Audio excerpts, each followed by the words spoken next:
மூலதனம். Karl Marx அதிகம் கரிசனை கொண்டிருந்த வார்த்தை என்று பார்த்தோம். மார்க்ஸ் வாழ்ந்த 19ஆம் நூற்றாண்டை பொறுத்த மட்டில் உலக மூலதனத்தின் மையமாக இருந்தது இங்கிலாந்து, குறிப்பாக இந்த லண்டன் மாநகரம். இந்த நகரத்தில் தான் கார்ல் மார்க்ஸ் தனது வாழ்வின் பெரும்பகுதியை செலவிட வேண்டி நேர்ந்தது என்பது ஒரு வகையில் வேடிக்கையான விடயம். பணம் பத்தும் செய்யும் என்பது பழமொழி. இன்றைய நவீன யுகத்தில் பணம் வகிக்கும் முதன்மை ஸ்தானத்தை, பணத்தின் தர்க்கவியலை நன்கு அறிந்திருந்த மார்க்சுக்கு தனது குடும்பத்தின் தேவைகளை பராமரிப்பதற்காக பணம் ஈட்டுவது பெரும் சவாலாக இருந்தது. இறுதி காலம் வரை ஏழ்மையில் வாடிய ஒருவராகவே அவர் லண்டனில் வாழ்ந்து மறைந்தார்.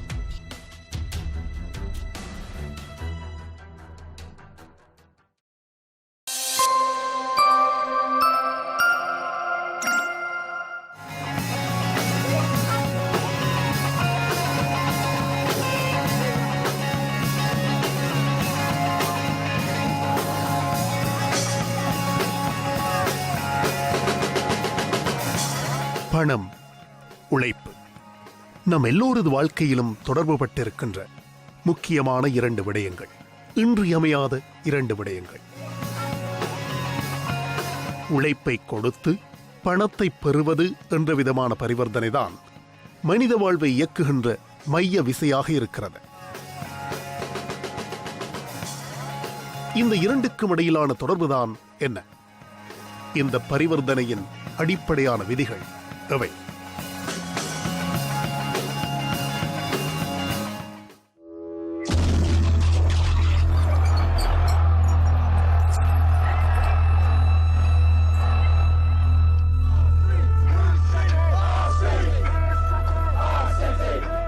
மனிதகுலத்தின் விடுதலைக்கு வழிகாட்டிய மகத்தான பேராசான் என்று பல்லாயிரக்கணக்கான மக்கள் இன்றும் அவரை போற்றுகிறார்கள்.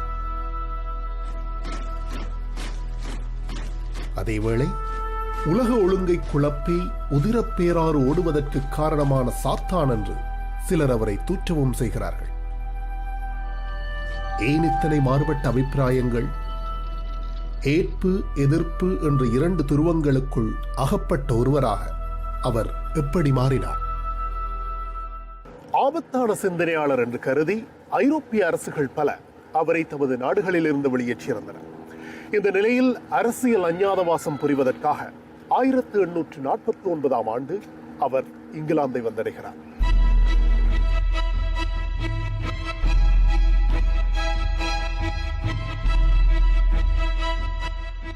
இங்கிலாந்தில் அவர் வாழ்ந்த வாழ்க்கையின் பதிவுகளையும் தடயங்களையும் தேடித்தான் நாம் இன்று பயணிக்கவிருக்கிறோம்.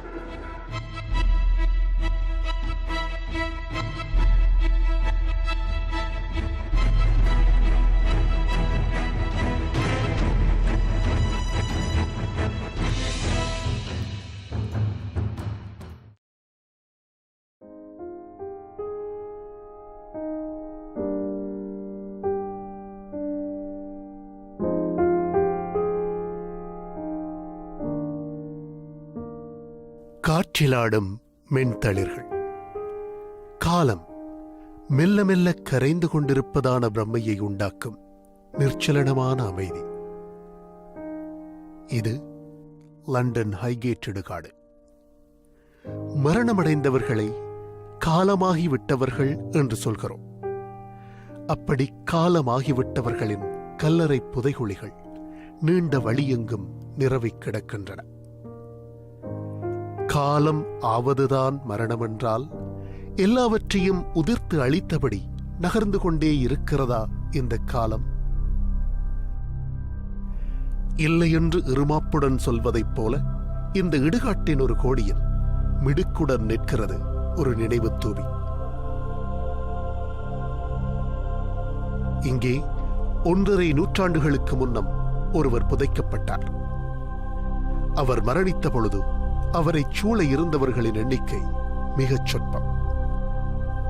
ஆனால் தனது எழுத்துக்களில் அவர் விட்டுச் சென்ற உரம்மிக்க சிந்தனை விதைகள் வெடித்து துளிர்த்து விருட்சமாகி கிளை பரப்பி உலகப் பரப்பின் எல்லா திசைகளையும் இன்று அசைத்து உலுக்கியபடி இருக்கின்றன.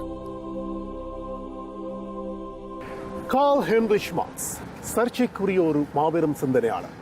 இன்றைய இந்த முதலாளித்துவ உலகால் வேண்டா வெறுப்போடு பார்க்கப்படுகின்ற ஒரு சிந்தனையாளரும் கூட. காரணம், அவர் முன்வைத்த அதிர்ச்சிகரமான கருத்துக்கள். லாபம் ஈட்டுவது ஒன்றையே குறிக்கோளாக கொண்ட நமது இந்த பொருளாதார பொறிமுறை நீடித்து நிலைக்காது, தன்னைத்தானே தகர்த்து கொண்டு ஒளிந்து போய்விடும் என்று அவர் கட்டியம் கூறினார். அதன் அழிவின் சாம்பலில் இருந்து ஏற்றத்தாழ்வுகள் இல்லாத சமத்துவ சமுதாயம் உருவாகும் என்றும் அவர் வலியுறுத்தினார். கடந்த 1000 ஆண்டுகளில் தோன்றிய சிந்தனையாளர்களில் அதிக மகத்துவம் மிக்கவர் யார் என்று 1999 ஆண்டு பிபிசி ஊடக சேவை நடத்திய வலைத்தள வாக்கெடுப்பில் முதலிடம் வகித்தவர் Karl Marx. Albert Einstein, Isaac Newton, Charles Darwin முதலான புகழ்பூத்த வரலாற்று ஆளுமைகளை முந்திக் கொண்டு முதலிடம் வகித்தார் மார்க்ஸ். கார்ல் மார்க்ஸ் அவரது தோழரான ஃப்ரெட்ரிக் எங்கல்ஸுடன் இணைந்து எழுதிய நூலான கம்யூனிஸ்ட் மேனிஃபெஸ்டோ பைபிளுக்கு அடுத்தபடியாக உலகில் அதிகம் பேரால் வாசிக்கப்பட்ட புத்தகம் என்று கருதப்படுகிறது. 19ஆம் நூற்றாண்டில் தோன்றியவரான கார்ல் மார்க்ஸ் இன்றும் பரவலாக கவனிக்கப்படுகிறார் என்பதற்கான ஆதாரங்கள் இவை. ஆனால் சரித்திரத்தின் பக்கங்களில் மார்க்ஸ், மார்க்சியம் என்ற பெயர்கள் ஆணித்தரமாக பொறிக்கப்பட்டது 20ஆம் நூற்றாண்டில் எனலாம். மார்க்சின் பொதுவுடைமை கருத்தியலை உந்து சக்தியாக கொண்டு 20ஆம் நூற்றாண்டில் புரட்சிகளும் போராட்டங்களும் வெடித்தன. ஆனால் மார்க்ஸ் எதிர்பார்த்த திசையில் வரலாறு நகரவில்லை. தொழிலாளர் வர்க்க சர்வாதிகாரத்தின் மூலமாக சம உடைமை சமுதாயத்தை நிறுவப்போவதாக கூறிக்கொண்டு பல்வேறு நாடுகளில் அதிகார பீடமேறிய கம்யூனிச அரசாங்கங்கள் கடும்போக்கை கையாளத் தொடங்கின. கம்யூனிசத்தின் பெயரால் கட்டவிழ்த்து விடப்பட்ட அடக்குமுறையும் சிந்தப்பட்ட இரத்தமும் அதிர்ச்சியூட்டுவதாயிருந்தது. இதேவேளை கம்யூனிச அரசாங்கங்களின் ஒழுங்குபடுத்தப்பட்ட பொருளாதாரத்தை பின்தள்ளிக் கொண்டு மேற்குலகின் திறந்த தாராளமய பொருளாதாரம் பெரும் பாய்ச்சல்களை நிகழ்த்தத் தொடங்கியிருந்தது. சோவியத் யூனியன் முதலான கம்யூனிச அரசுகளின் வீழ்ச்சியும் முதலாளித்துவ தேசங்களின் வளர்ச்சியும் கார்ல் மார்க்சின் பொருளியல் முடிவுகள் பொய்த்து போய்விட்டதற்கான நிரூபணம் என்று பலரும் பேசத் தொடங்கினார்கள். கார்ல் மார்க்ஸ் கனவு கண்ட சமவுடைமை சமுதாயம் இதுவரை தோன்றவில்லை. இனிமேல் தோன்றும் என்பதற்கான அறிகுறிகளும் தென்படுவதாயில்லை. கம்யூனிசம் பற்றிய அவரது கணிப்புகள் பலராலும் நிராகரித்து ஒதுக்கப்பட்டுவிட்டன. ஆனால் கார்ல் மார்க்ஸ் கம்யூனிசம் பற்றி மாத்திரம் எழுதவில்லை. உண்மையில் அவர் தனது வாழ்நாளில் அதிக சிரத்தையோடு ஆராய்ந்து எழுதியது கேபிட்டலிசம் என்கிற முதலாளித்துவம் பற்றித்தான். கேபிட்டலிசம் பற்றிய தன்னுடைய ஆய்வு முடிவுகளில் இருந்துதான் கம்யூனிசம் பற்றிய தன்னுடைய கருதுகோள்களை அவர் முன்வைத்தார்.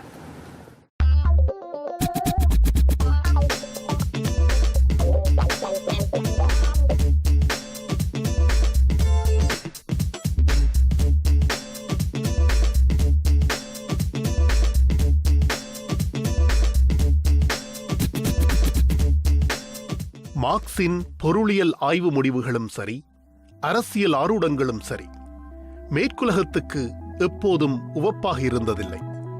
இருந்தாலும் கடந்த சில ஆண்டுகளில் மேற்குலகின் பொருளாதார மையங்களில் மார்க்ஸ் பற்றி மறுபடியும் சிறு சலனம் ஒன்று உருவாகத் தொடங்கியிருக்கிறது. உலகப் பொருளாதார சந்தை சமீப காலமாக சந்தித்து வரும் சரிவுகள் கார்ல் மார்க்சின் ஆரூடங்கள் பலிக்கத் தொடங்கிவிட்டனவோ என்ற ஐயத்தையும் அச்சத்தையும் ஏற்படுத்தியிருக்கின்றன.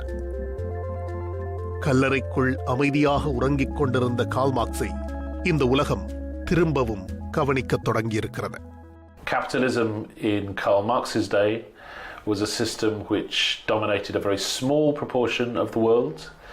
In our day, it is a system that dominates the vast majority of countries' economies and regulates the relationships between people.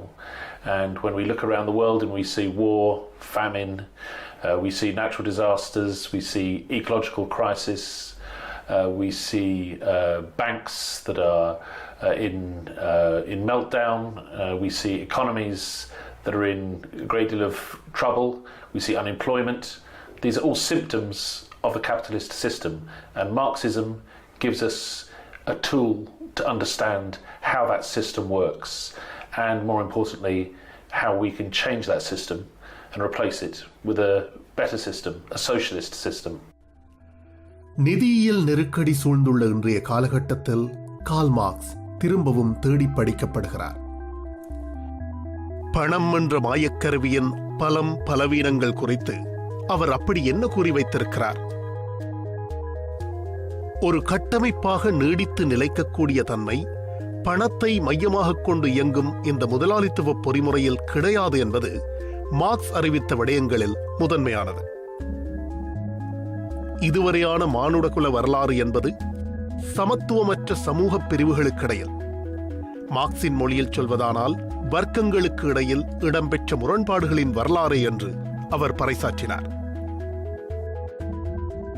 இன்றைய முதலாளித்துவ உலகின் சமூகங்களை அடிப்படையில் 2 வர்க்கங்களாக பிரிக்கலாம் என்பது அவருடைய பார்வை. ஒன்று, உடைமையாளர்கள், மூலதனமுடையவர்கள். 2, அவர்களிடம் ஊதியம் பெற்று பணிபுரியும் ஊழியர்கள், தொழிலாளிகள். Today, the world has been transformed. There are 2 classes that confront each other on the stage of the world, the bourgeoisie and the proletariat. We now see that the proletariat, the working class, that is all of the humans in the world who depend for their labour on putting food on their table and a roof over their heads. All of those people constitute the vast majority of the world's population. மார்க்சின் பார்வையில் இந்த 2 வர்க்கங்களின் நலன்களும் எப்போதும் ஒன்றுக்கொன்று முரண்பட்டவையாகவே இருக்கும். இடையறாத இந்த முரண்பாடு தவிர்க்க முடியாமல் சமூகத்தை நெருக்கடி நிலைக்கு இட்டுச் செல்லும் என்கிறார் மார்க்ஸ். காரணம், மூலதனம், உற்பத்தி கருவிகள் இவற்றைக் கொண்டு எப்போதும் இலாபத்தை பெருக்கிக் கொள்ள வேண்டும் என்ற நோக்கத்துடன் தனியுடைமையாளர்கள் செயற்படுவார்கள். ஊழியர்களின் உழைப்புக்கு வழங்கப்படும் ஊதியத்தை சுருக்கிக் கொள்வதன் மூலமாகவே அது சாத்தியப்படும். ஒருபுறம் தனியுடைமையாளர்களின் இலாபப் பெருக்கம், மறுபுறம் ஊழியர்களின் வறுமை பெருக்கம் என்று இந்த செயன்முறை விரிவடையும் என்று அவர் ஆய்ந்தறிந்தார். ஆனால் தனியுடைமையாளர்கள் உற்பத்தி செய்கிற பொருட்களையும் சேவைகளையும் கொள்வனவு செய்து நுகர்பவர்களில் பெரும்பகுதியினர் இந்த ஊழியர்களாகவே இருக்கப் போகிறார்கள். பொருட்களையும் சேவைகளையும் கொள்வனவு செய்கிற பொருளாதார வல்லமை ஊழியர்களிடம் இல்லாது போகிற போது பெரும் நெருக்கடி தோன்றும் என்று அவர் எதிர்வு கூறினார்.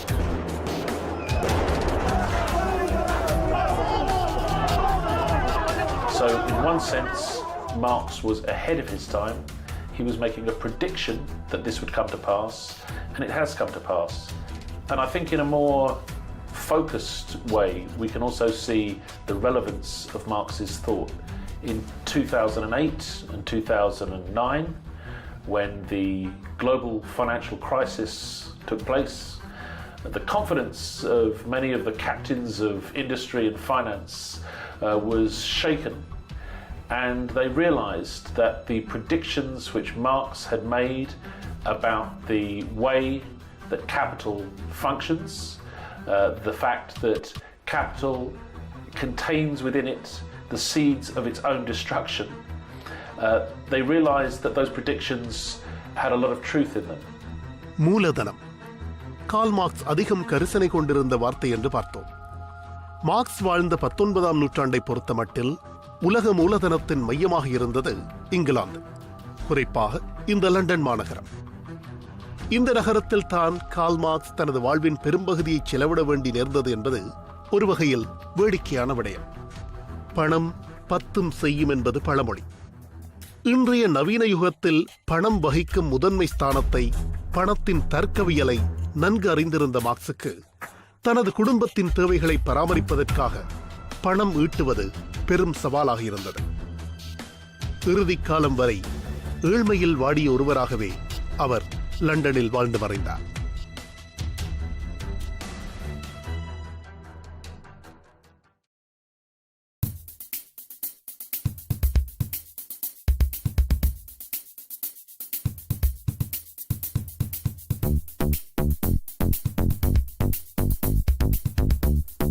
சோஹோ, எங்கேயும் எப்போதும் சங்கீதம், சந்தோஷம் என்றிருக்கிற மத்திய லண்டனின் மன்மதபுரி.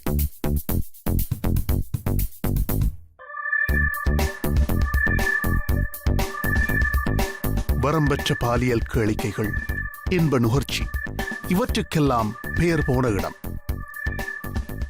நுகர்விய முதலாளித்துவத்தின் குறியீடாக நவநாகரிக சொர்க்கபுரியாக இருக்கும் சோஹோவுக்கும் கம்யூனிசத்தின் கர்த்தாவான கார்ல் மார்க்சுக்கும் என்ன தொடர்பு? ஆம், மார்க்சுடன் தொடர்புபட்ட, ஆனால் இப்போது பெரிதும் மறக்கப்பட்டுவிட்ட அல்லது மறைக்கப்பட்டுவிட்ட ஒரு வரலாற்று பின்னணி சோஹோவுக்கு உண்டு.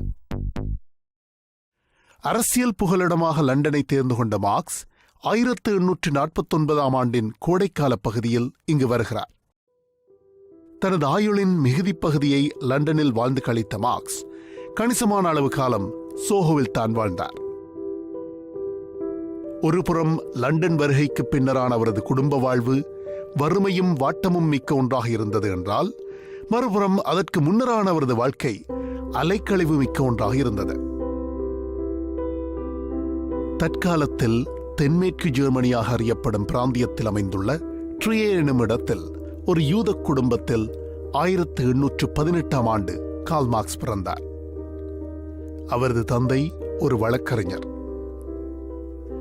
பான் மற்றும் பெர்லின் பல்கலைக்கழகங்களில் சட்டப்படிப்பை மேற்கொண்ட மார்க்ஸ் அக்காலத்தில் பெரும் கவனிப்புக்குள்ளான ஹெகல், ஃபியோபேக் முதலான தத்துவறிஞர்களின் எழுத்துக்களால் கவரப்பட்டார்.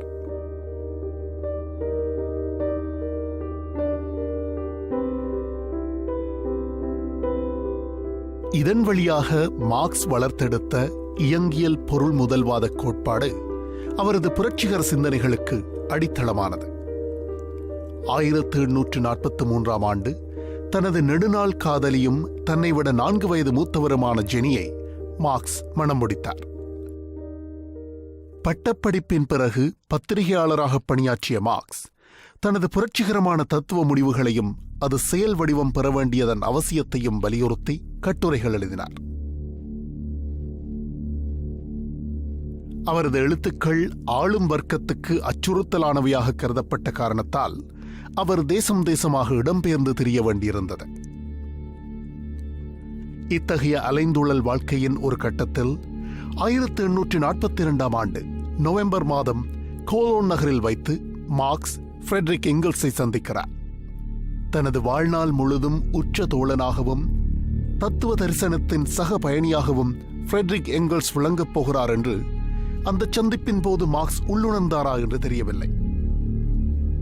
மார்க்சிய சிந்தனையின் மூலவர்களில் ஒருவராக கார்ல் மார்க்சுக்கு நிகராக ஃப்ரெட்ரிக் எங்கெல்ஸும் நோக்கப்படுகிறார். லண்டன் வாழ்க்கையின் போது ஏழ்மையில் வாடிய கார்ல் மார்க்சுக்கு எப்போதும் கரம் கொடுத்து உதவும் சுமை தாங்கியாகவும் ஃப்ரெட்ரிக் எங்கெல்ஸே விளங்கினார். 1850 ஆண்டின் டிசம்பர் மாதத்திலிருந்து ஏறத்தாழ அடுத்த 6 ஆண்டுகள் மார்க்ஸ் குடும்பம் தங்கியிருந்த வீடு சோஹோவின் இந்த வீதியில் தான் உள்ளது. 28ஆம் இலக்க வீட்டின் 3 அறைகளில் மார்க்ஸ் குடும்பம் தங்கியிருந்தது. கேபிட்டல் நூல் தொகுதியின் 1ஆம் பகுதி கணிசமான அளவு இங்குதான் உருப்பெற்றதென்கிறார்கள். மார்க்சின் புதல்விகளில் ஒருவரான பிரான்சிஸ்கா 1851 ஆண்டு பிறந்த இடமும் இதுதான். மார்க்ஸ் இங்கு வாழ்ந்தார் என்ற தகவலை சொல்லும் நீல நிற தகடு ஒன்றை லண்டன் நகரசபை பொறித்திருக்கிறது. இங்கிலாந்தில் 34 ஆண்டுகள் வாழ்ந்தார் கார்ல் மார்க்ஸ். ஆனால் அந்த வாழ்க்கையை நினைவுகூரும் விதமாக இங்கு காண கிடைக்கும் ஒரே ஒரு சின்னம் இந்த வட்டப் பதாகை மாத்திரம்தான். 20ஆம் நூற்றாண்டின் அரசியல் வரலாற்றை வடிவமைத்த நூல்கள் என்று ஒரு பட்டியல் தயாரித்தால் அதில் முதலாவதாக இருக்கக்கூடிய புத்தகமாக கம்யூனிஸ்ட் மேனிஃபெஸ்டோ விளங்குகிறது. அந்த நூலுக்கும் இங்கு நாம் காண்கின்ற பப்புக்கும் முக்கிய தொடர்புள்ளது. 1847 ஆண்டு நவம்பர் டிசம்பர் மாத கால பகுதியில் கம்யூனிஸ்ட் லீகினுடைய 2வது ஒன்றுகூடல் இந்த பப்பின் மேல் மாடியில் இடம்பெற்றது. அதில் கலந்து கொள்வதற்காகவே கார்ல் மார்க்ஸ் முதன்முறையாக இங்கிலாந்து வந்திருந்தார். இந்த கூட்டத்தொடரின் போதே கம்யூனிசத்தின் கோட்பாட்டு அடிப்படைகளை விளக்கி ஓர் அறிக்கை வெளியிடப்பட வேண்டும் என்று தீர்மானிக்கப்பட்டது. அதன் அடிப்படையில் மார்க்சும் எங்கெல்ஸும் எழுதிய கம்யூனிஸ்ட் மேனிஃபெஸ்டோ 1849 ஆண்டு பிப்ரவரியில் ஜெர்மன் மொழியில் வெளியானது. லண்டனில் மார்க்ஸ் வாழ்ந்த தடயங்கள் சொற்பமாகவே எஞ்சியிருக்கின்றன. ஆனால் கருத்து என்ற கனரக ஆயுதத்தை கையில் எடுத்துக்கொண்ட கார்ல் மார்க்ஸ் அதன் வழி எதிரிகளை துவம்சம் செய்தபடி இன்னமும் நீடித்து நிற்கிறார் என்பதற்கான நிரூபணங்கள் அதிகம் உள்ளன. லண்டனில் அப்படி அவர் வாழ்ந்து கொண்டிருப்பதன் சாட்சியாக இருக்கும் இடம் மார்க்ஸ் மெமோரியல் லைப்ரரி, அதாவது மார்க்ஸ் நினைவு நூலகம். ஜெர்மனியிலிருந்து அரசியல் புகலிடம் தேடி பிரித்தானியா வந்த அகதிகளால் 1933ஆம் ஆண்டு மார்க்ஸ் நினைவு நூலகம் ஆரம்பிக்கப்பட்டது. பெர்லினில் நாஜிகளால் மார்க்சிய நூல்கள் எரித்தொழிக்கப்பட்டிருந்த நிலையில் அதற்கான ஓர் எதிர்வினையாக இந்த நூலகம் நிறுவப்பட்டது. மார்க்ஸ், எங்கெல்ஸ், லெனின் முதலானோர் எழுதிய நூல்கள், அவர்களை பற்றிய நூல்கள், மார்க்சிய ஆய்வு நூல்கள் என்று சுமார் 43,000 புத்தகங்கள் இங்கு உள்ளன. இதை தவிர கார்ல் மார்க்சின் தத்துவ தரிசனத்துக்கு அமைவான பொதுவுடைமை சமுதாயம் உழைக்கும் வர்க்கத்தின் மூலம் உருவாக்கப்படுகிற காட்சியை சித்தரிக்கும் பெரியதொரு சுவரோவியம் காண்பவர் கருத்தை கவரும் விதத்தில் இங்கு உள்ளது.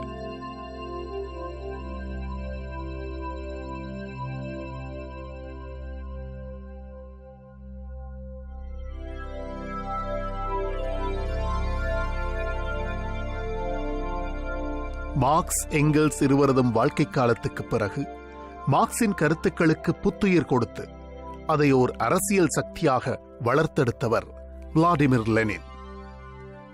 போல்ஷிவிக்குகளால் 1917ஆம் ஆண்டு ரஷ்யாவில் முன்னெடுக்கப்பட்ட அக்டோபர் புரட்சி லெனினது தலைமையில் நிகழ்ந்தது.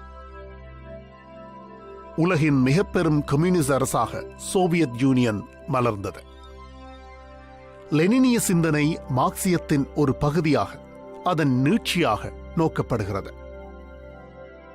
தலைமறைவு வாழ்க்கை வாழ்வதற்காக 1902ஆம் ஆண்டு லண்டன் வந்த லெனின் புரட்சிகர இதழான எக்ஸ்ட்ராவை தற்போது மார்க்ஸ் நினைவு நூலகம் அமைந்துள்ள இந்த கட்டிடத்தில் வைத்துத்தான் பதிப்பித்தார். எக்ஸ்ட்ரா என்றால் தீப்பொறி என்று பொருள். And it was from here that Lenin edited this newspaper, Iskra, which means the spark, yes. in Russian. And you can see this is from the 15th of September 1902. Okay. Lenin worked here between April 1902 and May 1903. உழைக்கும் வர்க்கத்தின் தலைமையில் உலக ஒழுங்கை புரட்டி போடுவது எவ்வாறு என்ற திசையிலேயே வாழ்நாள் முழுவதும் தனது சிந்தனையை செலுத்தியிருந்த மார்க்ஸ் தனது கடைசி காலத்தில் நோயுண்டு நொடிந்து போயிருந்தார். உடனிருந்த தோழர்கள் ஒவ்வொருவராக உயிர் பிரிந்து மறைந்த வண்ணம் இருந்தனர். சுருட்டு புகைப்பது, குடி என்று மார்க்ஸை ஆட்கொண்டிருந்த 2 பழக்கங்கள் அவரது உடல்நிலை சீர்கெட காரணமாக அமைந்தது. மார்க்ஸின் மனைவி ஜெனி மறைந்து 2 ஆண்டுகளில் 1883ஆம் ஆண்டு மார்ச் மாதம் 14ஆம் திகதி கார்ல் மார்க்ஸ் இவ்வுலக வாழ்வை நீத்தார். வரலாற்றின் போக்கு குறித்து மார்க்ஸ் கண்டறிந்து கூறிய முடிவுகள் பரிணாமம் பற்றிய டார்வினிய கண்டுபிடிப்புகளுக்கு நிகரானவை என்று தனது உற்ற நண்பனின் இறுதி நிகழ்வில் உரை நிகழ்த்திய போது எங்கெல்ஸ் குறிப்பிடுகிறார். ஹைகேட் இடுகாட்டில் மார்க்ஸுக்காக வைக்கப்பட்டிருக்கும் நினைவு தூபி இன்று அநேகரும் சென்று பார்வையிடுகின்ற இந்த பிரம்மாண்டமான சிலை 1954ஆம் ஆண்டு நிறுவப்பட்டது. ஆனால் மார்க்ஸ் இறந்த பிறகு அவரது பூத உடல் முதலாக புதைக்கப்பட்ட இடம் இங்கிருந்து சற்று தொலைவில் உள்ளது.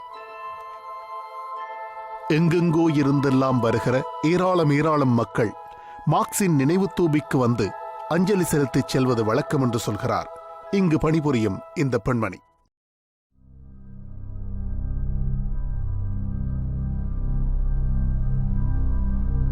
காலமாகி கல்லறைக்குள் உறங்கி கிடக்கிறாரா கார்ல் மார்க்ஸ்? அவரது கனவுகளும் இந்த கல்லறை தூக்கத்தோடு கலைந்து போயிற்றா?